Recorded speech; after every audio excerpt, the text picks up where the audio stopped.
어느 맑은 날, 앨리스와 언니는 마당에 산책을 나갔어요. 앨리스의 언니는 책을 읽고 있었지요. 너무 지루한 나머지 앨리스는 뭘 하면 재밌을지 생각하고 있는데 하얗고 귀여운 토끼가 지나가고 있었어요. 그런데 가만 보니 그 토끼는 혼잣말을 하고 있었어요. 앨리스는 한 번도 말하는 토끼를 본 적이 없었기 때문에 기절할 지경이었지요. 그 토끼는 주머니에서 시계를 꺼내고는 안 돼, 늦을지도 몰라. 서둘러 말했어요. 눈앞에서 일어난 일을 보고 크게 놀란 앨리스는 앞으로 어떤 일이 벌어질지 궁금해서 토끼를 따라갔어요. 그 토끼가 나무에 있는 구멍으로 들어가자 앨리스도 그를 따라 그 구멍으로 들어갔지요. 그러자 갑자기 앨리스는 어떤 우물로 떨어져 버렸어요. 그 우물은 너무 깊었는데 앨리스는 계속해서 천천히 떨어지고 있었어요. 내려가는 동안 앨리스는 작은 그림들, 작은 옷장들도 봤지요. 앨리스는 마치 일주를 하고 있는 것 같았어요. 마침내 그녀는 부드러운 곳에 닿았어요. 그녀 앞에는 긴 복도가 하나 보였는데 앨리스는 일어나서 걷기 시작했어요. 복도를 따라가 보니 잠겨진 문들이 많았어요. 그래서 그녀는 실망했지요. 앨리스는 여기서 빠져나갈 수 없을 것 같아 너무 무서웠어요.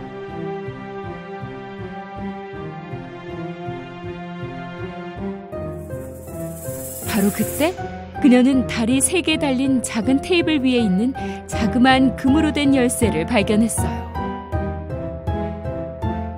그녀는 그 열쇠로 문을 모조리 열어보려고 했지만 그 열쇠는 문에 맞지 않게 너무 작았어요. 슬퍼하며 둘러보다가 앨리스는 커튼 뒤에 또 다른 작은 문이 있는 것을 발견했어요. 그 열쇠를 넣어 돌려보니 바로 문이 열렸어요. 문이 열리고 앨리스는 무척 행복했어요. 그 문을 열어보니 아주 아름다운 정원이 있었지요. 하지만 문의 크기가 맞지 않아 앨리스는 나갈 수가 없었어요. 앨리스가 테이블로 다시 돌아와 보니 병이 하나 놓여 있었어요. 그 병에는 이렇게 쓰여 있었어요. 이것을 마셔. 앨리스가 병을 들어 그 묘약을 마셨더니 신기하게도 몸이 작아지지 뭐예요? 몸이 충분히 작아지자 앨리스는 그 문을 통과할 수 있겠다고 생각되었어요. 하지만 그 황금 열쇠를 다시 가져가기에는 테이블에 닿을 수 없을 만큼 너무 작아져 있었어요. 그녀는 울기 시작했어요. 바로 그때 바닥에 케이크 하나가 보이지 뭐예요? 그 케이크에는 이렇게 쓰여 있었어요. 먹어봐. 호기심에 앨리스는 케이크를 조금 떼어 먹었어요. 그 순간 앨리스는 다시 커졌고 키를 가져갈 수 있었어요. 하지만 문을 통과할 수는 없었죠.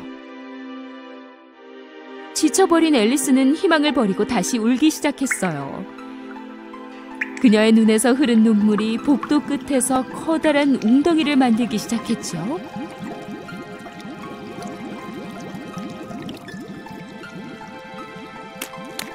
갑자기 그 하얀 토끼가 나타나 서둘러 앨리스 앞을 지나갔고 앨리스가 불렀어요. 저기요, 잠깐만요. 도와주세요. 그러나 토끼는 앨리스를 쳐다보지도 않고 빠르게 지나갔어요. 달리면서 그는 장갑과 부채를 떨어뜨렸죠. 앨리스가 그것들을 주워 부채질을 하자 몸이 다시 줄어들었어요. 바로 그때 앨리스는 미끄러져서 웅덩이에 빠지고 말았어요. 앨리스와 물속에서 수영하던 많은 다른 동물들은 해변 쪽으로 표류하기 시작했어요.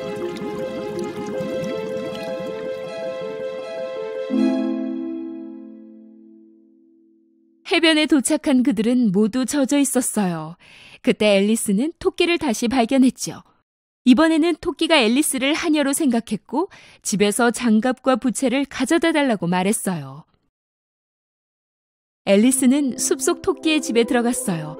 바로 장갑과 부채를 찾아내었지요. 그런데 테이블 위에서 또 다른 병을 발견했어요.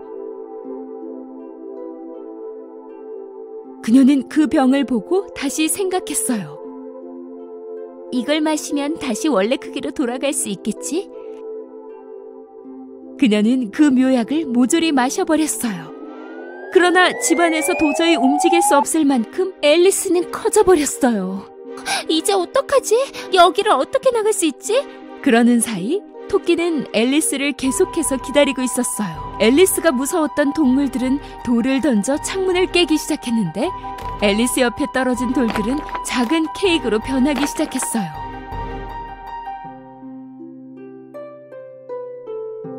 앨리스가 이 케이크들을 먹자 그녀는 다시 작아졌고 집 밖으로 나올 수가 있었어요.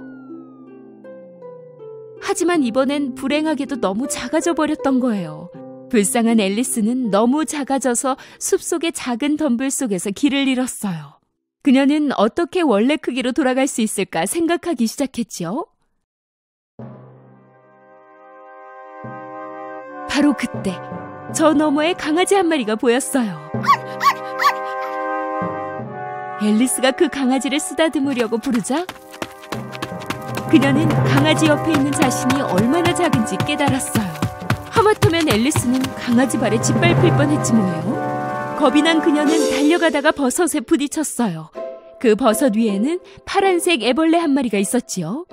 앨리스는 그 애벌레에게서 그녀가 원래 크기로 돌아가려면 어떻게 해야 하는지 물었어요. 내가 서 있는 이 버섯의 한쪽이 너를 자라게 해줄 거야. 그리고 다른 쪽은 너를 작게 만들지. 그 애벌레는 현명하게 대답해 주었죠. 앨리스는 버섯에서 자그마한 부분을 떼어내 입안에 넣었어요. 그러자 그녀는 그녀의 발을 볼 수 없을 정도로 커져버렸어요. 보통 크기로 돌아가기 위해 이번엔 버섯의 반대쪽 부분을 떼어냈어요. 버섯의 양쪽 부분을 각각 다른 양을 먹었기 때문에 앨리스는 보통 사이즈로 돌아갈 수 있었어요. 앨리스는 양쪽에서 한 조각씩 모두 2조각을 덧대어 손에 쥐었지요. 그리고는 조금 걸어가다가 아주 작은 집을 우연히 발견했어요. 하지만 들어가려면 다시 작아져야 했지요. 앨리스는 버섯 조각을 먹은 후 다시 작아지기 시작했어요. 앨리스는 그 집 안으로 들어가자마자 부엌을 발견했어요. 부엌 한가운데 팔로 아이를 안고 서 있는 부인이 있었지요. 그리고 바닥에는 뚱뚱한 고양이가 미소를 지으며 앨리스를 보고 있었어요. 앨리스는 웃고 있는 고양이를 처음 보았어요. 그래서 궁금한 나머지 물어봤지요. 고양이가 왜 저렇게 웃고 있는 거죠? 왜냐하면 채셔 고양이거든. 부인은 말했어요. 근데 그 고양이는 보이지 않았어요. 그때 부인의 팔에 안겨있던 아가는 울기 시작했지요. 그러자 부인은 아이를 앨리스에게 넘겨주었어요. 살살 흔들어서 울지 않게 하려무나 나는 가서 여왕님과 크로켓을 해야겠어.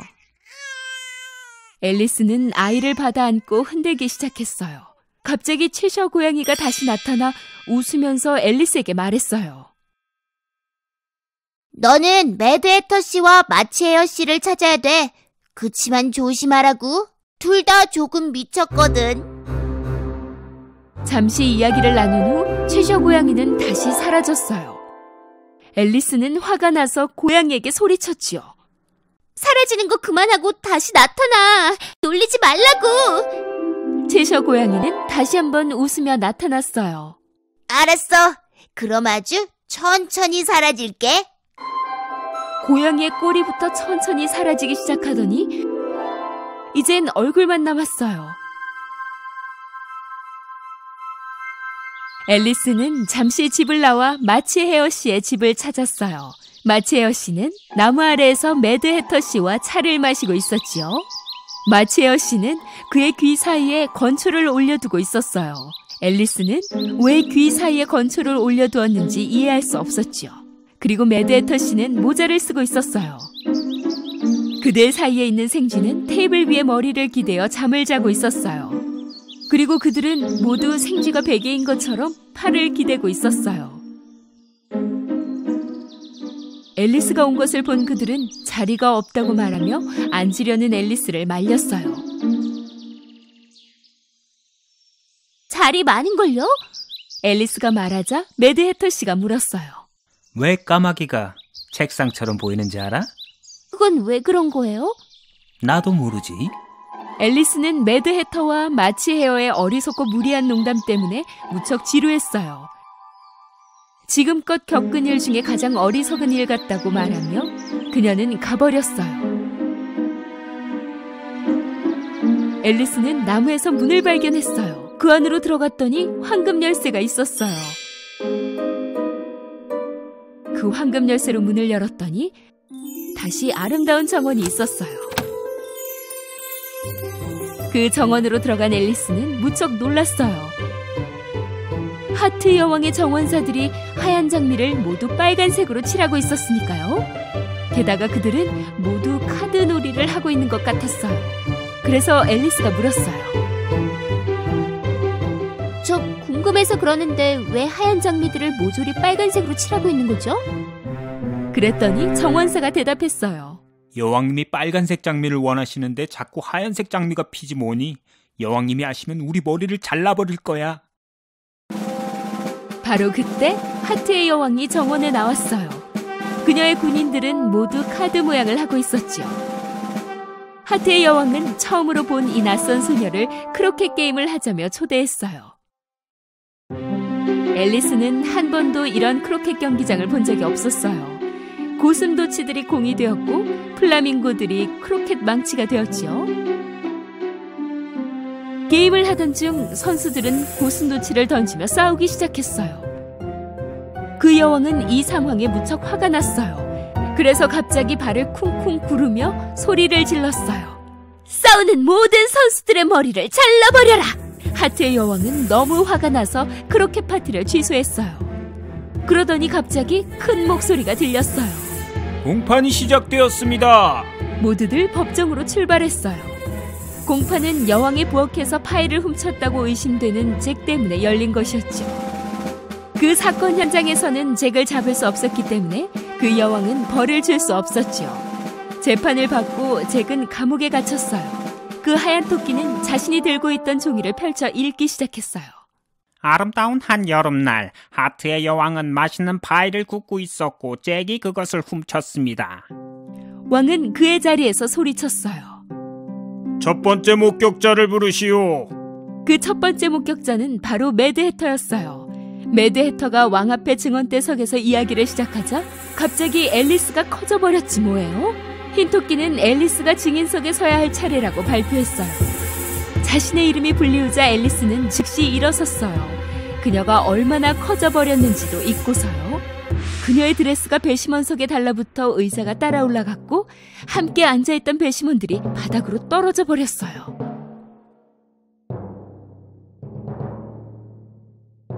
여왕은 앨리스에게 아는 대로 모두 말해달라고 했죠. 전 아무것도 몰라요. 앨리스가 대답했어요. 여왕은 격노했어요. 모른다고? 당장 저 소녀의 머리를 쳐라! 그러나 앨리스는 용감하게 대답했어요. 당신의 명령 따위는 상관없어요. 당신은 나의 여왕이 아니니 나에게 어떤 것도 할 수 없다고요. 앨리스가 이렇게 말하자마자 그 여왕과 왕 그리고 모든 카드들이 앨리스 쪽으로 날아가기 시작했어요. 비명을 지르며 그들을 잡아보려고 했죠. 그러자 앨리스 주변에 큰 소용돌이가 생겨버렸고 앨리스마저 휩싸여 날아갔어요. 결국 그녀를 둘러싼 나뭇잎들과 함께 앨리스는 다시 들판에 떨어져 버렸죠. 언니 목소리가 들렸어요. 앨리스, 일어나 어서. 앨리스는 잠에서 깨어나 이 모든 일이 꿈이라는 것을 깨달았어요. 이 모든 게 꿈이었다니. 정말 신기한 꿈이야. 언니, 내가 꿈 얘기해줄게. 옛날에 하얀 토끼가 있었는데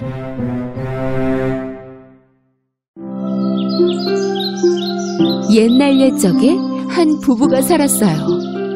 그들은 아가를 무척 갖고 싶어 했지만 그 소원은 이루어지지 않았죠. 하루는 아내가 마녀에게 찾아가 아기를 갖게 해달라고 말했어요. 너무 그렇게 슬퍼하지 마라. 뜻이 있는 곳에 길이 있지. 이 씨앗을 가져가 화분에 심고 좀 기다려보렴. 그럼 놀라운 일이 생길 테니. 아내는 기뻐하며 마녀에게 고마워했어요. 그 소원을 들어주는 대신에 그녀는 마녀에게 돈을 주었죠. 그녀는 집에 도착하자마자 화분에 그 씨앗을 심었어요. 그리곤 엄청난 인내심으로 화분 옆을 지켰답니다. 얼마 뒤 큰 튤립이 피어나기 시작했어요. 그 순간 아내는 무척 아름답구나 이렇게 생각하고는 펼쳐진 잎에 다가가 입맞춤을 하였어요. 그러자 꽃잎들이 모두 펼쳐지기 시작했어요.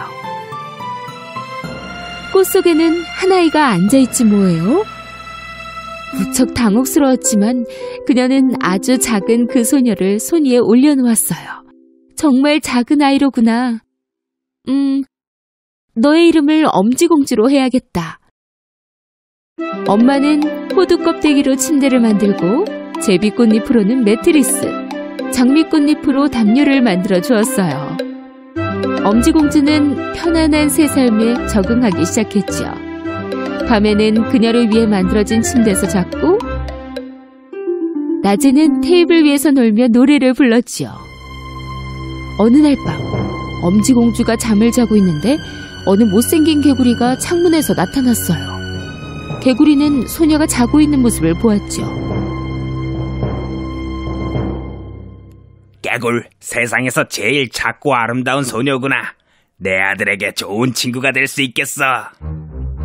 개구리는 재빠르게 호두 껍데기를 잡고 창밖으로 빠져나왔어요. 집 근처에는 늪이 있었어요. 그 못생긴 개구리와 아들이 사는 집이 거기 있었죠. 그 개구리의 아들은 아빠만큼 못생겼는데 아빠가 그 소녀를 데려오는 것을 보자 좋아서 개굴개굴 울어댔어요. 개굴, 개굴. 그만 울거라. 소녀가 깨어나면 어쩌려고 그래. 깨어나면 무서워서 도망갈지도 몰라. 개굴. 아빠와 아들은 소녀가 머물 곳을 만들어주기로 했어요. 아빠 개구리는 좋은 생각이 떠올랐어요. 개울에 연꽃을 띄워 소녀를 올려두자꾸나. 사방이 물로 둘러싸여 있으면 일어났을 때 도망가는 것도 불가능할 테니까. 아빠 개구리는 그녀의 침대를 연꽃잎 위에 두었어요.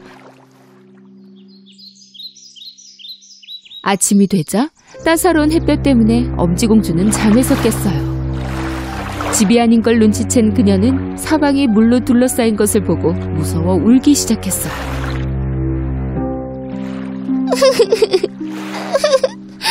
여기가 어디지? 아빠 개구리와 아들 개구리는 엄지공주에게 갔어요. 여기 네 새 친구가 있어. 내가 너를 위해 멋진 집을 새로 준비했단다. 늪의 아주 깊은 물속에 있지. 아빠와 아들은 호두 껍질로 만든 엄지공주의 침대를 들어 떠나보내고 나뭇잎 위에 그녀만 남겼어요. 그 순간 빨간 물고기들이 따라 수영하며 못생긴 개구리가 하는 말을 들었어요. 그들은 못생긴 개구리가 그렇게 아름다운 엄지공주에게 하는 행동을 참을 수가 없었어요. 걱정 말아라, 작은 소녀여. 우리가 구해줄 테니.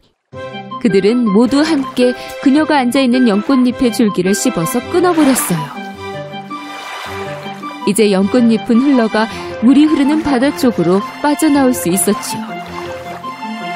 그녀를 위해 초록색 잎을 위한 길이 열렸고 모든 새들이 감탄했어요. 저렇게 아름답고 작은 소녀가 있다니. 그녀가 큰 왕풍뎅이를 지나치는데 그가 재빠르게 그녀를 구조해서 나무 위에 착지시켰어요. 나무 위에 있는 엄지공주는 너무 무서웠어요. 너는 무슨 벌레니? 그리고 나를 왜 데리고 온 거야? 나는 왕풍뎅이야. 너 같은 벌레는 처음 봐. 내 친구들이 너를 만나고 싶어 할 거야. 잠시 후 다른 모든 왕풍뎅이들은 엄지공주를 보기 위해 같은 나무에 둘러앉았어요. 티를 내지는 않았지만 모든 왕풍뎅이들은 그녀의 대단한 아름다움에 질투를 느꼈죠. 너 참 웃기게 생겼다. 얘 봐라. 불쌍하게도 날개도 없구나. 너무 못생겼어. 너는 네 얼굴을 어떻게 보니? 원하는 곳으로 떠나도 좋아. 우리는 너처럼 못생긴 친구와 있고 싶지 않거든. 엄지공주는 여름을 혼자서 보냈어요. 그녀는 꽃잎의 물을 마시며 배고픔과 목마름을 이겨냈죠. 오랜 시간이 지나 날씨가 선선해졌어요. 여름 옷을 입은 그녀는 감기에 걸리고 말았지요. 저 멀리 땅이 보였어요. 그 땅은 짚으로 덮여 있었어요. 오래 걸은 후에야 그 땅에 다다를 수 있었지요. 그녀는 곧 지푸라기 아래 들쥐의 집을 찾아내었어요. 엄지공주는 음식을 얻고자 문을 두드렸고 보리를 좀 달라고 부탁했어요. 친절한 들쥐가 그녀를 안으로 들었지요. 그녀는 들쥐가 준 모든 음식을 전부 먹어치웠어요. 들쥐는 엄지공주가 정말 마음에 들었어요. 네가 하루에 하나씩 이야기를 해주면 겨울이 끝날 때까지 집에 머물도록 해주마. 너무 좋아 그녀는 제안을 받아들였어요. 오늘 내 이웃이 올 거야. 그는 나보다 더 좋은 분이지. 만약 그와 함께 간다면 더 편하겠지만 시력이 나쁘다는 걸 기억해야 해. 아주 재미난 동화를 말해주면 좋단다. 그가 그것을 아주 좋아하니까. 잠시 후 등에 벨벳 털옷을 입은 두더지가 나타났어요. 엄지공주는 별로 마음에 들지 않았지만 실망시키고 싶지 않아 그를 위해 노래를 불러주었죠. 나라라 무당벌레 내일은 결혼식 엄마가 새 드레스 사주실 거야. 그 두더지는 예쁜 엄지공주가 무척 마음에 들었어요. 그래서 그녀를 집에 데려가고 싶어 했죠. 나는 좀 전에 구멍을 파고 터널을 만들어서 왔단다. 너만 좋다면 그 길로 가서 내게 우리 집을 보여주고 싶구나. 엄지공주는 망설였어요. 들쥐가 동의하자 엄지공주도 제안을 받아들였어요. 그들은 길을 떠났죠. 곧 그들은 바닥에 누워있는 제비 한 마리를 발견했어요. 날개는 양옆에, 머리와 발은 깃털 아래에 있었죠. 내가 올 때는 여기 없었는데 아마 구멍으로 떨어진 게 틀림없어. 엄지공주는 숲속 새에 대해 생각했어요. 그들은 그녀의 머리 위에서 지저귀곤 했었죠. 그들 중 한 마리일 거라 생각되어 무척 슬펐어요. 들쥐와 두더지 모르게 그녀는 제비에게 돌아가 입맞춤을 해줬어요. 이 새는 여름 동안 지저귀던 그 새 중 한 마리일 거야. 만약 그렇다면 이 새에게 정말 많은 빚을 졌어. 얼른 오거라, 엄지공주야. 그녀는 그날 밤 잠을 이룰 수 없었어요. 그녀는 지프로 누빔 이불을 짰지요. 그 길로 다시 가서 제비를 덮어주었어요. 그녀는 담요로 쓰는 바카잎을 적셔 제비의 머리를 감싸주었어요. 예쁜 새야, 빨리 낫길 바래. 다음날 엄지공주가 제비에게 갔더니 눈을 뜨고 있는 게 아니겠어요? 네가 날 살렸어. 바로 회복될 거야. 이 은혜를 어떻게 갚아야 할지 모르겠어. 완전히 회복이 되면 따뜻한 나라에 있는 내 친구 옆으로 갈 수 있을 것 같아. 밖은 아직 추워. 이 따뜻한 침대에서 쉬면 곧 회복될 거야. 엄지공주는 제비에게 충고를 한 뒤 꽃잎에 물을 받아 제비에게 가져가 마시게 했어요. 그런 다음 제비가 어떻게 덤불 속으로 떨어졌는지 들을 수 있었죠. 상처를 입었기 때문에 친구들만큼 빨리 날 수 없었던 거예요. 쉽게 피곤해졌고 그러다 떨어진 거였어요. 마침내 봄이 오고 다시 한번 따뜻해지기 시작했어요. 그 제비는 이제 엄지공주와 헤어질 시간이라고 생각했지요. 나와 함께 숲으로 가고 싶니? 나도 가고 싶어. 그치만 내가 떠나면 들쥐가 무척 상심할 거야. 그렇다면 안녕, 엄지공주. 언젠가 다시 만날 수 있을 거야. 엄지공주는 눈물을 흘리며 제비가 날아가는 걸 지켜봤어요. 여름을 앞두고 엄지공주는 생각이 많아졌어요. 이제 여름이다. 벨벳 두더지가 너랑 결혼하고 싶어해. 엄지공주, 우리 아름다운 옷을 준비해야 해. 겨울이 오면 당신과 땅속에서 함께 살 준비를 마칠 수 있을 거야. 엄지공주는 춥고 어두운 땅속에서의 삶을 시작하기 전에 마지막으로 햇볕을 보기 위해 밖으로 나갔어요. 다시 들어가려 할 때 머리맡에서 새가 쥐저기는 소리를 들었어요. 그녀가 고개를 들자 가장 사랑하는 제비가 머리 위에 있지 뭐예요? 엄지공주는 제비에게 곧 두더지와 결혼하여 햇볕이 없는 땅속으로 들어가 살게 됐다고 말하였어요. 곧 겨울이야. 우리는 더 따뜻한 나라로 갈 준비를 마쳤어. 우리랑 가자. 은혜 갖고 싶어. 너는 내 생명의 은인이야. 엄지공주는 제비의 제안을 받아들였어요. 엄지공주와 제비는 숲과 바다, 그리고 눈으로 뒤덮인 산을 날아갔어요. 그 후 두 친구는 더 따뜻한 나라에 도착했어요. 아주 멋진 곳이었죠. 태양은 더욱 빛나고 하늘마저 빛이 났어요. 이것이 내 집이야. 마음껏 꽃을 가져도 좋아. 정말 아름다워. 제비는 엄지공주를 아름다운 꽃잎에 내려주었어요. 그 아름다운 꽃잎 사이에서 그녀는 무척 행복했지요. 꽃잎에 앉아 넋을 잃고 들여다보았어요. 꽃잎에는 유리만큼 빛나는 작은 남자가 앉아 있었죠. 그는 이 꽃의 요정이었어요. 모든 꽃들은 그만의 요정을 갖고 있었죠. 그는 손가락만큼 키가 작았지만 어깨에 빛나는 날개와 머리에는 금으로 된 왕관을 쓰고 있었지요. 그는 자신처럼 작으면서 또 그렇게 아름다운 소녀를 만난 것이 처음이었어요.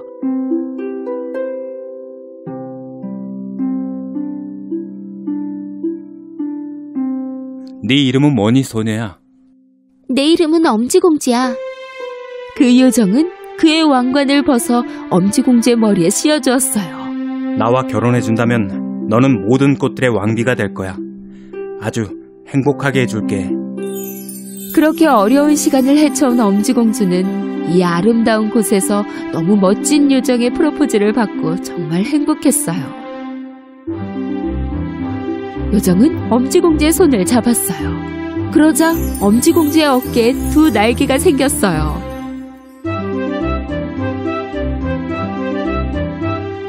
엄지공주는 이제 요정들의 여왕이 되었답니다. 그들은 그렇게 오랫동안 행복하게 살았어요.